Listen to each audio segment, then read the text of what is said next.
In the summer of 1997, a woman named Patricia Beaumont stood in the basement of her deceased grandmother's home in rural Massachusetts with a crowbar in her hands. The house had been in the family for 143 years. What she found behind a false wall that afternoon would destroy her understanding of everything she thought she knew about the people who raised her. The vault wasn't marked. It wasn't mentioned in any will.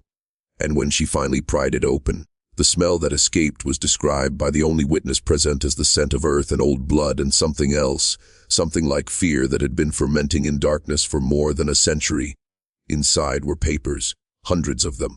Handwritten journals, letters bound with string that had rotted through, photographs so old the faces looked like ghosts already, and one leather-bound ledger with a lock that had rusted shut. Patricia would later tell a private investigator that she knew immediately, before reading a single word, that whatever was in that vault had been hidden for a reason. That whoever put it there never intended for it to be found, and that opening it was the kind of mistake you don't come back from. The Beaumont family name appears in New England records as far back as 1831. Respectable, quiet, landowners and church trustees and pillars of their small community. On paper, they were unremarkable. But in that basement, Patricia uncovered a version of her family that had been carefully erased from every public record, every family Bible, every obituary. What she found wasn't just a secret. It was a system, a carefully documented horror that spanned generations, recorded in meticulous detail by the very people who inflicted it. And the most disturbing part, they wrote it all down as if they were proud. This is the story of what was inside the Beaumont Vault, and why, after Patricia Beaumont read it, she would never speak to another member of her family again. Hello everyone, before we start, make sure to like and subscribe to the channel and leave a comment with where you're from and what time you're watching. That way, YouTube will keep showing you stories just like this one. The first document Patricia pulled from the vault was a journal dated 1854. The handwriting was elegant, practiced, the kind taught in schoolhouses to children of means. It belonged to her great-great-great-grandfather, Thomas Beaumont, a man she'd only known from a single daguerreotype that hung in her grandmother's hallway. In the photograph, he looked stern but ordinary, a man of his time. The journal told a different story. Thomas Beaumont owned a textile mill outside of Lowell, Massachusetts. He employed 43 workers, most of them women and children from immigrant families who had nowhere else to go. The journal didn't describe business transactions or profits. It described punishments, detailed, methodical punishments. For lateness, he would withhold wages for a week. For talking during work hours, he would dock pay and add an extra hour to the shift. But those were the minor infractions. What Thomas Beaumont recorded with chilling precision were the punishments he reserved for what he called acts of defiance. A girl named Mary, age 14, who complained about the heat in the mill during August. Thomas had her locked in a storage room with no water for 6 hours in the middle of summer. He wrote about how she begged, how her voice got weaker, how when they finally let her out, she couldn't stand on her own. He noted this with the same casual tone someone might use to describe the weather. Then he added at the end of the entry that Mary returned to work the next day and never complained again. He underlined the word never twice. Another entry from September of that year described a woman named Catherine who had tried to organize the other workers to ask for shorter hours. Thomas didn't fire her. Instead, he wrote that he made an example of her in a way that would make certain no one else would ever try the same. The details of what he did are too disturbing to recount in full, but the entry ends with a single sentence that Patricia would later say haunted her more than anything else in the vault. They all understood after Catherine, and we had no more trouble. Thomas Beaumont kept this journal for 11 years, every act of cruelty documented like a scientist recording an experiment, every life he damaged written down as proof of his control, and at no point in those 11 years did he express a single word of doubt, regret, or recognition that what he was doing was evil. To him, it was simply management. But Thomas Beaumont's journal was only the beginning. Beneath it, Patricia found letters, dozens of them, written by his wife, Eleanor Beaumont, to her sister in Philadelphia. The letters spanned from 1856 to 1889, and they painted a picture of a woman who knew exactly what her husband was doing and chose not just to accept it, but to participate. In an 1862 letter, Eleanor wrote about a young boy, no more than 10 years old, who had fallen asleep at his station in the mill. Thomas had him sent to work in the dye rooms, where the chemicals burned skin and lungs and left workers coughing blood within months. Eleanor's letter didn't express concern for the child. Instead, she wrote that Thomas had been too lenient, that the boy should have been dismissed entirely, and that mercy in these situations only encouraged laziness in others. She signed the letter with a prayer for her sister's health and a reminder to send recipes for Christmas pudding. The cognitive dissonance in Eleanor's letters is what made them so disturbing. One paragraph would describe a worker being beaten for breaking a piece of equipment. The next would detail her plans for a garden party. She wrote about these things as if they existed on the same moral plane, as if cruelty and cake recipes were simply two aspects of managing a household in 1871. She mentioned in passing that a girl who worked in the mill had died from injuries sustained in an accident that Eleanor admitted could have been prevented with proper safety measures. But Eleanor's concern wasn't for the girl. It was that the girl's family might cause trouble. She wrote that Thomas handled it well, and that the family accepted a small payment and asked no further questions. Eleanor added that she was relieved because it would have been inconvenient to deal with during the busy season. What's perhaps most chilling about Eleanor's letters is how ordinary they sound. There's no mustache, twirling villainy, no dramatic confessions of evil intent. She wrote the way any woman of her class and time might write to her sister. Gossipy detailed, concerned with social standing and domestic management. Except woven into that ordinary life was a complete absence of empathy for anyone outside her immediate circle. The workers weren't people to Eleanor Beaumont. They were problems to be managed, obstacles to be removed, or tools to be used, and she saw nothing wrong with that. Patricia later told the investigator that reading Eleanor's letters was worse than reading Thomas's journal. Because Thomas was at least honest about what he was, Eleanor hid her cruelty behind politeness and prayers, and that somehow made it more obscene. The third layer of the vault contained photographs. Not the kind you'd find in a family album. These were documentation, evidence, proof of something that Patricia still struggles to put into words. The photographs dated from the 1880s through the early 1900s, and they showed the workers. But not at work. These were portraits, staged carefully, taken in what appeared to be the basement of the Beaumont family home. The subjects stood against a plain wall, faces forward, expressions blank. Beneath each photograph, written in ink on the border, were names, ages, and dates. And next to those, a single word, acquired, as if they were property, because that's exactly what they were. The ledger Patricia found, the one with the rusted lock, explained everything. When she finally pried it open, she found records of transactions that made her blood turn cold. The Beaumont family, it turned out, didn't just employ workers, they bought them. Not legally, of course. Slavery had been abolished, but there are always ways around the law when you have money and when your victims have none. The ledger showed payments made to families in exchange for their children. Sometimes it was framed as an apprenticeship, a chance for a child to learn a trade. Sometimes it was presented as debt relief, a way to clear what was owed.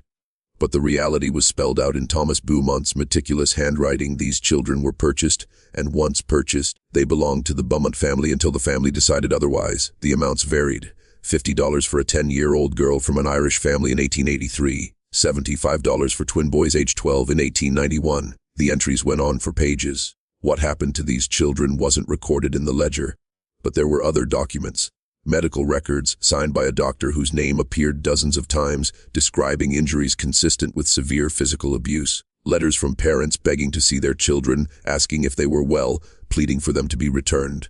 The responses, written by Thomas and later by his son William, were cold and legalistic. The contracts were binding. The children were well cared for. Further inquiries would be met with legal action. Some of the photographs showed children who couldn't have been more than 7 or 8 years old. Their eyes looked directly at the camera, but there was nothing behind them. No light, no hope, no childhood. Just empty stares that had already learned what it meant to be owned. Patricia counted 43 photographs in total. 43 children whose lives were stolen and documented like livestock. And the worst part, the Beaumonts kept these records for decades, hidden but preserved, as if some part of them knew this was their legacy and wanted to make sure it survived. But the vault held one more secret, and this one was different. Because this one showed that the Beaumont family's crimes didn't end with Thomas. They were inherited, refined, passed down like a family business. Patricia found a journal belonging to her grandfather, Robert Beaumont, dated 1923 to 1957. She had known him. She had sat on his lap as a child. He had taught her to play checkers. He had died when she was 12, and she remembered him as kind, soft-spoken, a man who donated to the church and smiled at everyone he met. The journal revealed something else entirely. By the 1920s, the textile mill was gone, but the Beaumont fortune remained. Robert had invested in real estate, buying up tenement buildings in Boston and Providence. He was a landlord, and he ran those buildings the same way his great-grandfather had run the mill. The journal detailed a system of control that was breathtaking in its cruelty. Families who couldn't pay rent weren't simply evicted. Robert would offer them a deal, work for him under his terms, at wages he set, and the debt would be forgiven. But the work was never enough to clear the debt. The terms were designed to trap people in a cycle they couldn't escape. One entry from 1931, during the height of the Depression, described a family of 5 who had fallen 3 months behind on rent. Robert offered the father a job doing maintenance on his properties. The wage was half what the man could have earned elsewhere, but Robert wrote that the man had no choice and knew it. The father worked for Robert for 8 years, never clearing the debt, never able to leave, because Robert kept adding fees and charges that appeared nowhere in any legal document. When the man finally died in 1939, Robert evicted the widow and her children within a week. He noted in the journal that the apartment rented for twice as much to the next tenant. What made Robert's journal even more disturbing was how he justified it. Unlike Thomas, who wrote with cold detachment, Robert wrote as if he were the victim. He complained about tenants who didn't appreciate what he was doing for them, about how difficult it was to manage properties, about the ingratitude of people who should have been thankful for his generosity. He genuinely seemed to believe he was helping these families, even as he systematically destroyed them. The cognitive dissonance was staggering. He saw himself as a benevolent landlord, a pillar of the community, a good Christian man. And in the same breath, he described trapping human beings in debt slavery with the casual indifference of someone discussing the weather. If you're still watching, you're already braver than most.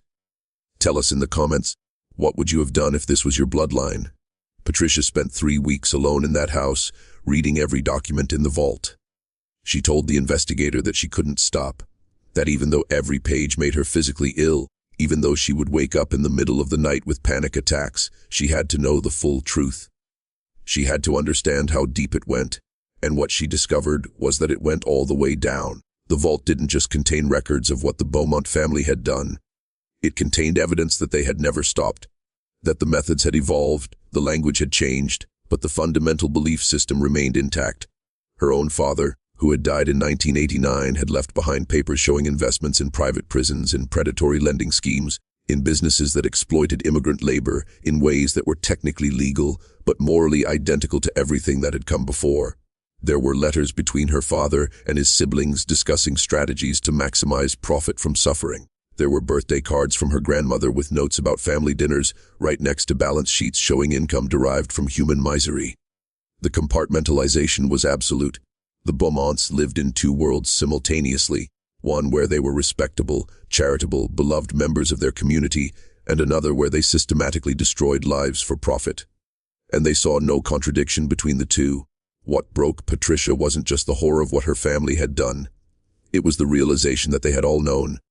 Her grandmother, who had made her cookies and braided her hair, had known. Her father, who had taught her to ride a bike, had known. Her aunts and uncles, who sent Christmas cards and birthday presents, had known.